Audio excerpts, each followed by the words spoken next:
Hello and welcome to some more Star Citizen. We are still in the first wave of the Alpha PTU for 3.9.0, and it's likely to go to wider PTU next week. We have had two PTU patch updates since that initial release of Wave 1, with a P and a Q patch, fixing various bugs and adding some additions. Let's take a look at the patch notes and the state of the PTU currently. What did the patches add and change? They reduced the time player ships are allowed to illegally linger over Grimhex landing pads before being impounded.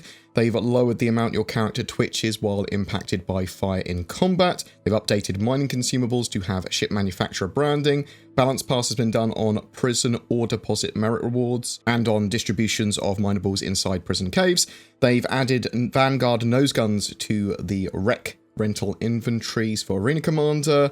They've increased the available dead zone for V-Droid by 20% and set default dead zone to 4.5%. They restored relative mode optional settings for mouse controls not bound by default, and players can now lock the rotation of their ship using the right shift key. A load of bug fixes here as well. Price of Freedom mission should give the correct mission rewards for completion now. Ship AI should now spawn correctly for the escort rescue missions. The terrain should no longer clip into the interior of the hydroponics building at the Riari research outpost on Calliope. They fixed some mission sections of the bar counters at rest stop bars. Security ships should no longer approach a player who's already initiated quantum travel, which was causing them to get an evasion and crime stat. Prowler cockpit displays should no longer be overly reflective with red light. They fixed various overly bright red lights throughout the Prowler as well. Prison suit loadouts should no longer be saved after a user exits the persistent universe and enters a hangar module. They fixed an issue in Area 18 where some of the shelf items at Dumpers Depot could not be interacted with. Exiting pilot seats or exiting ship in atmosphere should no longer cause the ship to stop hovering and fall. Prison release audio messages should no longer play after the character is released and nowhere near prison. They fixed an issue that could cause players to get stuck around the external geometry of the derelict caterpillar. They fixed missing walkway segments around the Grand Barter in Levski. The Prowler's quantum travel effect should now properly fade in and out. Before it was very sort of like jarring. They fixed an issue preventing black boxes from spawning when reaching the objective for the associated missions where they were. They fixed a bug with auto gimbal and its speed for rotation. Players should no longer get an odd OM1 distance sort of like quantum travel route when setting a long distance quantum travel anymore. Players should no longer get stuck on loading screens when leaving prison, and you shouldn't wake up in your prison suit any longer either when you've left prison. The side landing gears on the Prowler should no longer visibly clip through the floor when spawned in or after landing. Ruto's mission terminal should now correctly function. Stowed knives should now be properly aligned when attached to leg armor. Players should now be able to correctly stow the prison shank. The Euterpe Starfarer space derelict should no longer be in the moon's atmosphere, preventing the use of EVA due to gravity. They fixed a collision inside comm arrays, which was covering the majority of the hacking slot, making it extremely difficult to put in your crypto key. Ships at Grimhex should now be properly impounded for blocking pads or landing without permission. Pad ramming infractions should now send the player to the correct location in Grimhex. The landing pad on top of ArcCorp Tower should now have proper collisions. The duplicate trains should no longer appear in Lawville, New Babbage, and Area 18, which is a very welcome fix. They fixed an issue where inmate homicide infractions weren't applying inside the prison work mines. Players should no longer become invisible to others after riding on any transit system separately. Ground vehicles should now be able to be spawned from ASOP terminals. Display ships outside of the New Deal in Lawville should now have collision. They fixed an issue causing missiles and torpedoes to despawn before reaching their targets if fired at a target that was over 1,000 meters away. Prowler engine trails should no longer be separate from the thrusters, so then sort of like not spawning away from them. The red hue and sort of like fog inside the Prowler shouldn't clip through the outside of the ship anymore. They've synced assassination mission timers properly, so they should now correctly sync up upon engaging either target.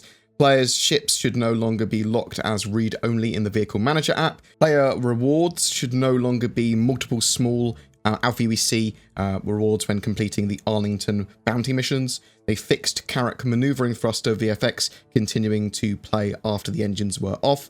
They've made optimizations to reduce network stalls, which is indeed also a welcome improvement. Between the 2 patches as well, they fixed 8 server crashes and 7 client crashes. The current testing focus of the patch is on the Asperia Prowler, contact and party system updates, the Caterpillar prison ship mission, the Price of Freedom, New Babbage and Microtechs and Moons, so that's Calliope, Clio and Euterpe. Personal interaction system, that new system, actually pretty good. Although I would like a little bit more of an updated UI for it in the future. Mining volatile cargo and mining consumables, the prison system, and the actor status system, which includes food, drink, buffs, debuffs, and temperature, as well as the gear that is associated with that. There are some known issues with the current patch, though. If in a party, there's a chance the party leader will crash on party launch. Being in a large party causes markers to not display correctly while inside a ship. There's a chance the player will wake up floating in space after getting out of prison. Levski's Armistice Zone does not cover hangar spaces or exterior areas it is meant to. The player is unable to log out in any of the Starfarer's crew beds. Mission givers can sometimes not speak or animate if a player accepts an invite mission. Server blades are missing from Clovis's downed relay mission. Criminal players killed by bounty hunters do not end up in prison sometimes, or actually at all. Ships are immediately destroyed upon spawn at Area 18. Avoid Area 18 for now. The KC trending shopkeeper stands idly and does not interact with the player. The Caribbee energy bars are missing from all locations. Unmanned turrets do not fire at the player if they have a crime stat. It's possible to get the contact notification window stuck behind the main menu as well. Beyond those issues, which they are fixing, the patch is actually pretty stable. I haven't had an F30K or crash yet. People are reporting desync still, though I haven't experienced this myself when playing with a couple of friends. Maybe beyond that, or on older servers or whatever, it might be a lot worse. Erratic frame rates are an issue for me though. Areas like Klesha Prison, the mines there, can force me down to single-digit frames. Other areas I have over 90 FPS at 1440p and all the settings on extremely high while recording, so it is really weird. Food doesn't require to be eaten much at all in the current patch.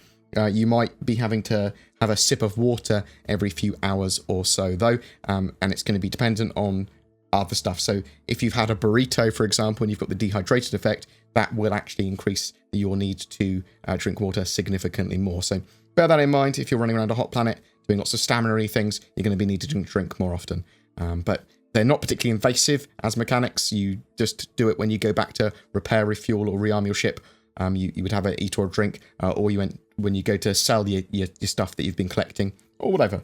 It seems pretty natural, to be honest. We should see fixes for the problems and bugs over the week. It's still possible we could see something new for the patch in the form of a straight-to-flyable ship or vehicle, but no confirmation on that yet. I'm interested to know what you think, though. Have you been playing in the 3.9.0 PTU? Are you waiting for it to go to wider PTU? Are you waiting for it to go to a live patch? Are you waiting for Star Citizen to become a lot more playable? Have you had lots of problems with the 3.9 PTU so far? Whatever your thoughts, I'd love to hear from you in the comments below. For April, we are giving away a Cutlass Black and Star Citizen game package. Just comment on any of my videos made during this month of April to be in for a chance of winning that. I am a shill for a couple of companies, NordVPN and NordPass. If you are looking for a VPN or a password management system, I recommend you check them out. They've got many benefits over free services, and as I'm pretty security conscious, I love those kind of services. Also, there's Shadow. If you are thinking about getting a new gaming rig or upgrading your gaming PC for Star Citizen or whatever, then consider Shadow instead. It is an internet cloud-based subscription service like Stadia, like GeForce Now, but this one gives you access to a full Windows 10 environment which is fully customizable, and that is significantly better in my opinion, allowing you to do a lot more with it. Check out the links below for them or use the code BoredGamer for discount. Also, if you wish to support the channel further, there is Patreon, there's the YouTube join member button down below. That really helps. This is a community supported channel and I wouldn't be able to do what I do without the support that I get. If you want to share these videos, if you want to comment, give feedback, whatever, that is also hugely appreciated. Thanks very much for watching, guys. You take care and I'll see you in the verse.